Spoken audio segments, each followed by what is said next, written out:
The gut plays a huge and critical role in women's health, without any doubt whatsoever. Men's health as well, but it's much more apparent here because of the influence it has on the hormones. And this particular part of the gut that influences the hormones, and I'm talking a huge influence on the hormones, is called the estrobolome.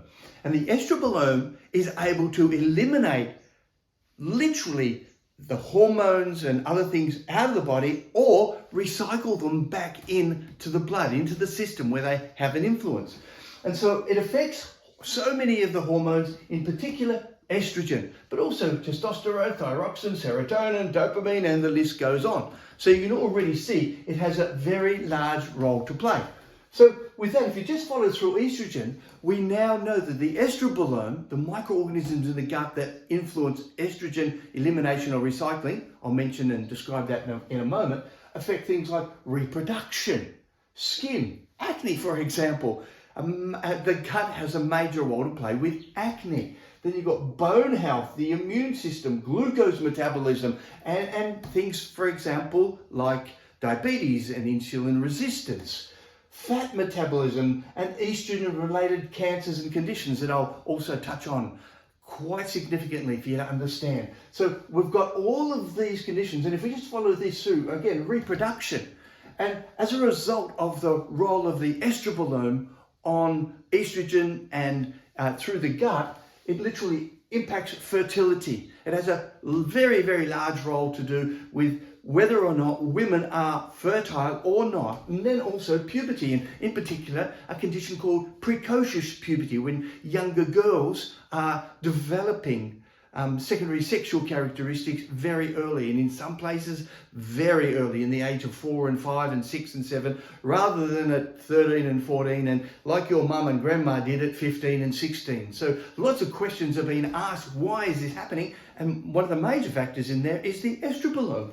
And menses, the onset of a period and the regularity of the period and so on, menopause, cancers, reproductive cancers, breast cancer, ovarian cancer, and of course things like polycystic ovarian syndrome and endometriosis. All of these are conditions that are linked directly back to the estrobolome and the estrogen recycling and or degradation through the gut microbiome. It's important we understand some basic concepts behind this estrobolome. That's the microbiome that affects estrogen and the other hormones, progesterone, testosterone, and so many other things around the body, because there are many ways that we can influence, which you'll see a little bit later on. And what happens obviously in women's bodies is you produce estrogen from ovaries, muscles, fat, and a few other little places. And it's worth mentioning here that's made from cholesterol, which is why in postmenopausal women, cholesterol is seen as being protective. And of course, I have an excellent little video all about cholesterol and why it's not enemy number one. It's actually an absolute critical nutrient for our body. But coming back to here, we also get it from foods and pharmaceuticals, which we'll see a little bit later. The estrogens go into the blood. They then go to the certain organs where they do work. Breast tissue, brain is full of estrogen receptors, and so is your gut, full of estrogen receptors. Hence, we know that it's a part of your whole hormone endocrine system now. Once it's been used, it goes to the liver, and the liver says, okay, we've used it, we want to get rid of it, so let's get rid of it. And it does this with all toxic chemicals. It tries to get rid of toxic chemicals, used up chemicals, anything else that's no longer fulfilling a purpose. And it first of all tries to make them water soluble, so you can pee them out through your kidneys and urine. That's the first one, phase 1. And phase 2, it makes them a little bit more fat soluble. It conjugates them and it sends it out through the bile, which is a major elimination process of just getting these more fat soluble. Lots of toxins are eliminated in the bile. And that's really important, because the same processes that we go through estrogen, testosterone, progesterone happen with lots of chemicals in the body. It goes into the small intestine, and the thing that happens there, which is that all of the latest research in the last 5 years has shown that we can now identify bacteria. I think they've done up to about 300 different varieties of bacteria in the gut that can recycle estrogen. And it's been made fat soluble, and our body said, let's get rid of it. And it then goes into the small intestine, and there's an enzyme in there called beta-glucuronidase. And this beta-glucuronidase, ignore the name, I think they're fantastic, aren't they, the names?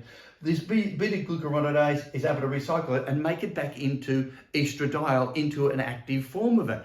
And so it sends it back up here, and it goes around in a loop like that. Now, what controls that at the end of all this is your estrogen receptors. And so we've got estrogen receptors all through the gut, various parts of the body, and it says, okay, let's lower it, let's raise it, let's not recycle any, let's get rid of it, and it controls it. It keeps it all in balance. That's the way it works. Now, it's worth noting also that recent research has also identified some chemicals in there, that some enzymes in the gut produced by the gut microbiome that do the reverse of this. So, in one hand, while we're increasing the estrogen levels, what this one is doing is decreasing the estrogen level. And it kind of works hand in hand, and they're all controlled by these estrogen receptors. So with that in mind there, then we go up to, okay, so what does this mean? Well, what we know is this estrobolome is the great hormone balancer.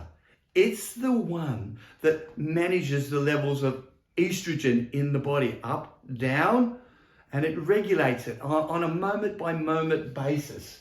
And what you know with basically the estrobolome is, first of all, it changes from as we get older. It changes as women go through menopause. It becomes actually more male-like in terms of the diversity, the biodiversity in the gut microbiome. And so you've got all these changes going through.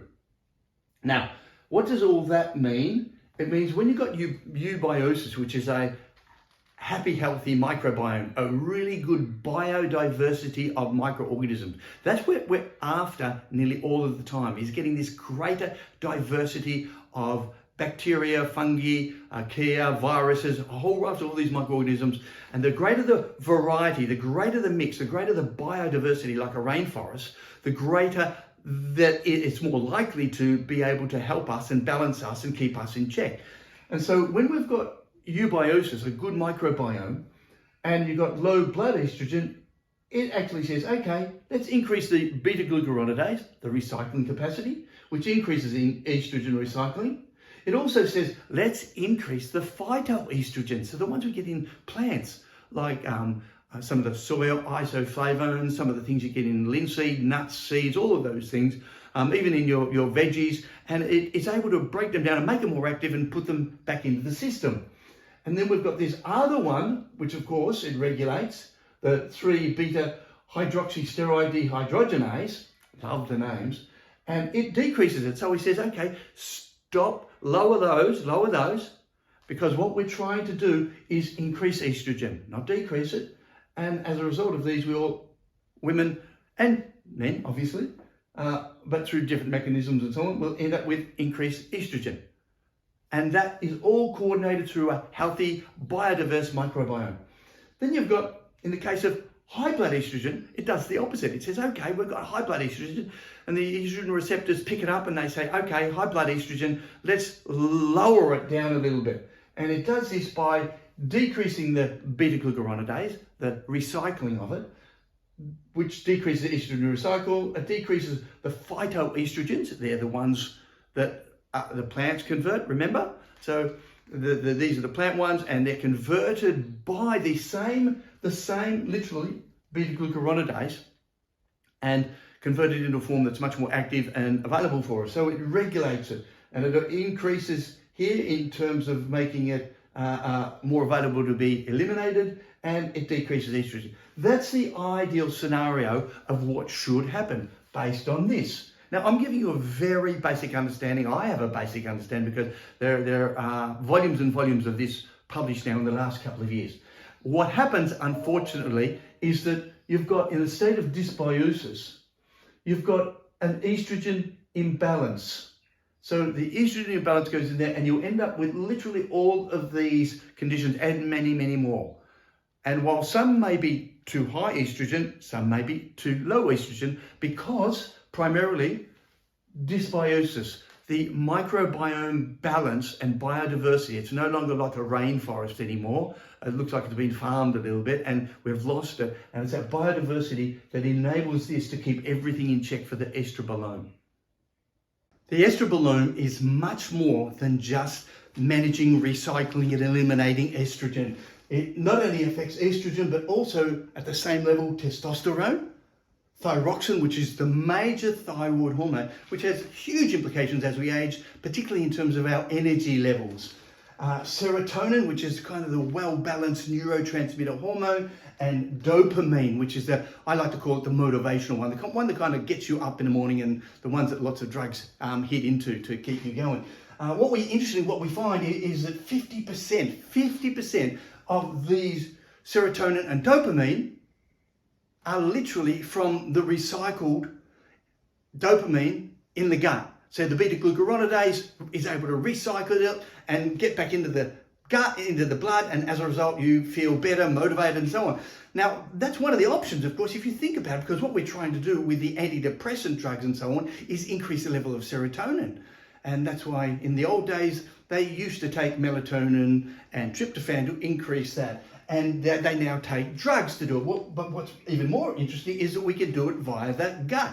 Fascinating. Now, just quickly looking at those, it leads on to things like, straight away in terms of women's health, a little bit on men's too, but the estrogen cycles, estrus, testosterone levels in both males and females, your reproductive cycles, particularly fertility and ovarian function. All of these, menopause, as I've probably already mentioned, they're all linked in with the estrobolome. So it has a huge impact on women's health. Now, not just those, but also what we do know, and I'll be mentioning these right at the end, giving you some little hints there, that there are also foods, drugs and toxins that are modified in the estrobolome to either increase the benefits or increase the severity of it. So they can degrade them too. Exactly the same way that happens with the estrogen that I've just demonstrated to you also occurs with these three, and I'll show you that in a moment.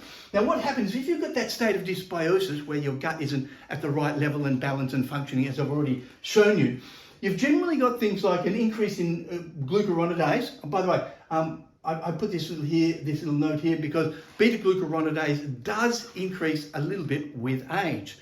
And remember, beta-glucuronidase is the recycling one. So what it's doing is recycling all these because your body's producing less of them and it's recycling more, which is you all know recycling is good. Same thing, recycling in the body is also good.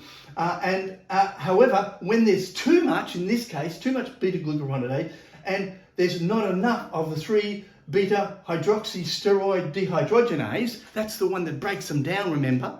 So we have too much of the recycling one and not enough of the ones breaking down and eliminating them out of the body. And as a result, you have increased levels of virtually these, or particularly the estrogen and maybe the testosterone and thyroxine, and as a result you've got imbalances in all your hormones in your body.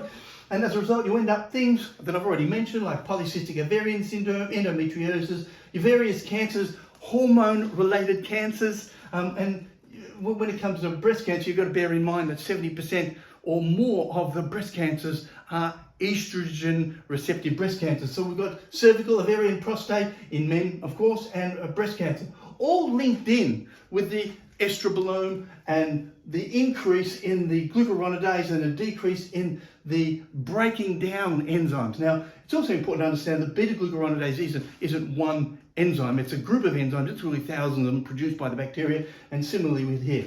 Now, the other aspect of dysbiosis is when it goes the other way, too far the other way. And the aim, and I'll show you in a moment how we can do it to some degree, is to keep it in balance. And if it goes the other way and there's not enough of the beta-glucuronidase, there's not enough of it being recycled in, and there's too much of the breaking down of it, so it's all being degraded, it's not being recycled, and the body's eliminating, then we have low levels. And those low levels literally can lead on to lots of other conditions, including primary ovarian insufficiency, hirsutism, acne, male pattern alopecia, anovulation, low follicle stimulating hormone, and a decrease in fertility. Now, on that note, I do want to mention that all of these have a role to do with fertility, infertility, and the estrobolome has a huge role to play. Although it's totally ignored by the medical system, the research on it is phenomenal. And of course, I'll put another video up on fertility and the estrobolome and microbiome a little later. But we've got all of those links there, so you can see how important it is. But it's not just the primary links in terms of testosterone, that has repercussions down the way. And in the case where they've done quite a lot of research is on testosterone. And there's a number of cases where they found that the lower testosterone and the increases in the 3-beta-hydroxysteroid dehydrogenase, that's the one that breaks them down, remember, the increase in those rates, the over-increase in those rates, literally has led to a decrease in testosterone. And in the studies on men, it leads to an increase in depressive symptoms in men, and it's been associated with an increase in postmenopausal women having depression as well. So we see that it's breaking down more of the testosterone, not building it up, and as a result, losing it out of the body, and as a result, depression. Now, they've done further studies, and they've done some fecal transplants, a whole raft of funny things that they do in science. But when they got some rats, and they gave them some bacteria that have been enhanced to produce the degrading enzyme, the 3-beta-hydroxysteroid dehydrogenase, the bacteria are enhanced to produce more of it. They found that there was a decrease in testosterone levels in both the blood and the brain of the rats, and obviously an increase in depression, supporting 100% what we found out with the human studies, but they were able to go into the biochemistry of it. So from all this, you can actually see that the estrobolome has a huge role to play in every aspect of our health, one way or another. The great thing is there are certain things that you can do in terms of foods, drugs, and toxins to be able to minimize or improve that impact so that you end up with the outcome that you're after. The next step then is to work out what you can do and what steps you can take to actually rebalance your gut microbiome so that the microorganisms, the bacteria that produce glucuronidase and recycle all the extra estrogen aren't there in high amounts, so we can reduce that amount and obviously reduce the repercussions that I've already discussed. And it really comes down to looking at ways of rebalancing the gut microbiome. So with your estrobolome, remember it's not just estrogen though, it's with lots of other hormones and neurotransmitters and so on. There are kind of two options. One where you can increase estrogen, and one where you can decrease estrogen, the enhancers for the glucuronidase and the blockers. And usually this occurs under circumstances where you've got gut dysbiosis or an estrobiome dysbiosis. So it's out of whack, it's not functioning properly, and it's out of balance. And the things that cause that are obviously drugs and antibiotics. And these are specific studies that have shown direct relationships to causing this dysbiosis and an increase in estrogen. So taking antibiotics on a regular basis can actually increase estrogen in both human and animal studies. So we've got the evidence there. The Western diet does, including specific studies that show the high-fat diet does. Obesity overwhelms, even if you're doing lots of other things, if you're obese, then it literally overwhelms your good gut and encourages the estrobolome to be out of balance and increase the glucuronidase producing bacteria. So losing weight is obviously a big issue in this one, because the studies keep repeating and saying, yes, it overwhelms many of the other factors in there. And then there's a whole raft of toxins that people don't even think about. And I started out all my work more than 30 years ago, all about toxins and trying to raise people's awareness. Now I'm trying to raise people's awareness about the toxins and the fact that they poison the gut microbiome and they change the constitution. And there are things like your phthalates.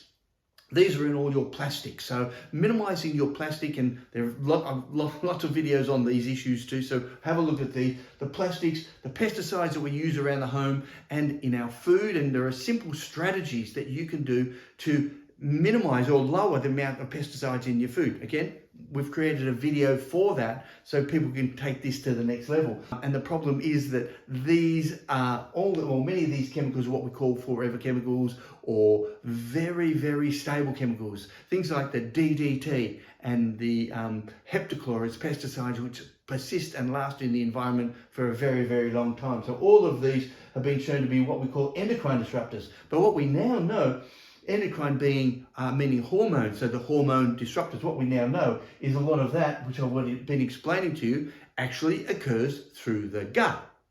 And so that's the negative side, and we obviously want to lower those, minimize the effect of those, and at the same time build up. So we want the estrogen, decrease estrogen recycling, and what we want to do is put in some of the foods and the lifestyle factors that lead to blocking the glucuronidase. And obviously one that stands out in physical activity. So the studies have actually shown that if you're physically active, more physically active, you've got a better gut microbiome and you've got fewer of these beta glucuronidase bacteria producers in there. So physical activity is a great one. Get out and walk. And again, we talk about that in lots of videos. Fiber, both insoluble and soluble. And the thing about all these, while I go through this list, you can say, okay, I can increase all of these and do some things. How are they specifically going to alter my microbiome? What we do know is that they are going to alter the microbiome in a positive way, the estrobolome. So you have less of the estrogen in this case. But what these nutrients tend to do is rebalance it to what is required. So we've got the insoluble and soluble fiber, and my favorite there, without any doubt, is getting onto something like K-fiber, the sugar cane extract, because it's just absolutely fantastic once that sugar's taken out. It's got so many gut enhancing benefits. Then you've got probiotics, and the three probiotics that I found, and these are fairly common ones that you can get and or make your own, include Lactobacillus acidophilus and Lactobacillus plantarum. And the other one is Bifidobacteria longimanum. These have both or all been shown to be able to lower the glucuronidase production. Now, there are obviously lots more, and I haven't found all the studies on them, but it gives you an indication of the benefits of probiotics. Now, here's an interesting one, lactoferrin, because lactoferrin is a protein that you get in milks. Now, the highest concentration is actually in mother's milk. And in mother's milk, this protein helps regulate the gut, and it has a huge role, not as a nutrient, but as a huge role of regulating the gut microbiome of infants. Hence the importance of breastfeeding, particularly colostrum, and breast milk. Human milk is the second highest level after the colostrum, the initial colostrum, and then it comes down into milk and some of the dairy products, which is where they can get lactoferrin as a supplement. But one of the reasons why it's so important to have human milk for an extended period of time for babies, because it actually helps rebalance the microbiome and as a result balances out the hormones. Have you ever wondered why children now are developing a lot earlier? Well, if they're not breastfeeding, one of the things is going to be they're not getting lactoferrin and the things that control it. Two, we've probably got lots of these chemicals in here, in the perfumes and everything else that you use, that is actually literally, it's causing the onset of a whole raft of estrogen-related issues in girls. So then we've got lycopene, a nutrient found in tomatoes. That's the red in tomatoes. And the great thing about lycopene is when you mix the tomato paste, the most concentrated source of it in a food, with some olive oil, nice rich olive oil, it enhances the absorption and therefore the benefit of use. So lots and lots of tomatoes. And then genistein is one that's shown up in multiple studies, and that's an isoflavone. It's called an isoflavone, but you probably know it because it's actually found in soya products and lots of beans. Hence why I'm really big on beans. I'm not big on soya products unless they're fermented.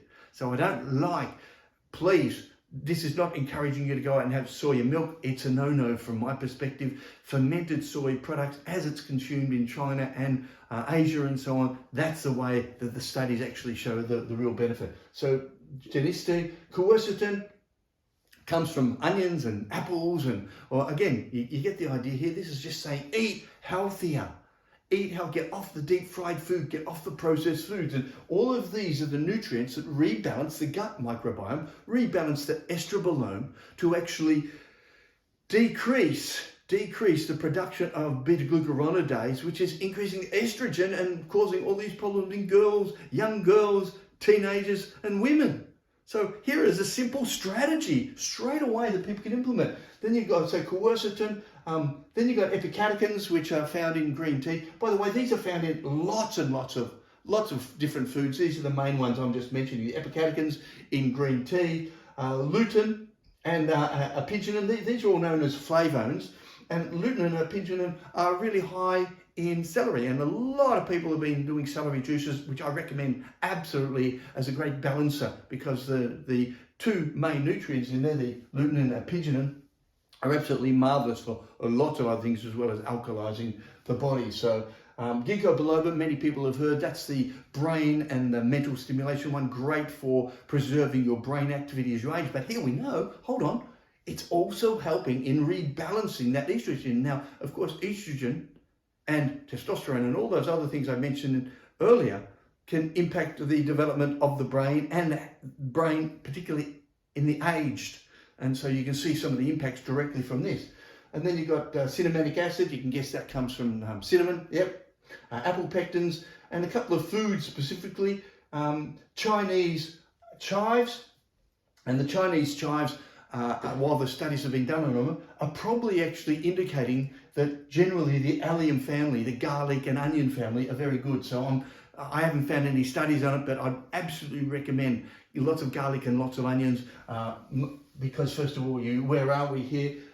You get the quercetin in them, as well as lots of other nutrients. And then one of the food groups that stand out that is a algae. It's basically a micro seaweed, and very common in health food stores and so on, is spirulina. Spirulina has been shown to be a massive regulator as a food. So you can take it as a teaspoon of your green powder, or 2 teaspoons of your green powder daily, and a massive regulator of the glucuronidase producing bacteria. So there are some of the basic fundamentals of it. And the studies also show that a vegetarian diet, or increasing your vegetable intake, which is where all these come from, has a massive impact on lowering the production of beta-glucuronidase, as does a Mediterranean diet, a healthy Mediterranean diet. That's not pizza and pasta, that's all the veggies and nutrients that go with these. So the studies overwhelmingly show from the breakdown of the ingredients, and there are hundreds and hundreds of these studies showing different ingredients, but the message is the healthier diet, the greater the amount of these plant-based nutrients and so on, the lower the levels of estrogen when you need to lower them. So have a think about what you can do. If you've enjoyed any of this, got some really good information, maybe you need to watch it again. I know it's sometimes in depth. Check out our other videos, and please subscribe, because that means you'll get updates for all the information I'm presenting on the gut and all these other issues in there, and like it and share with your friends.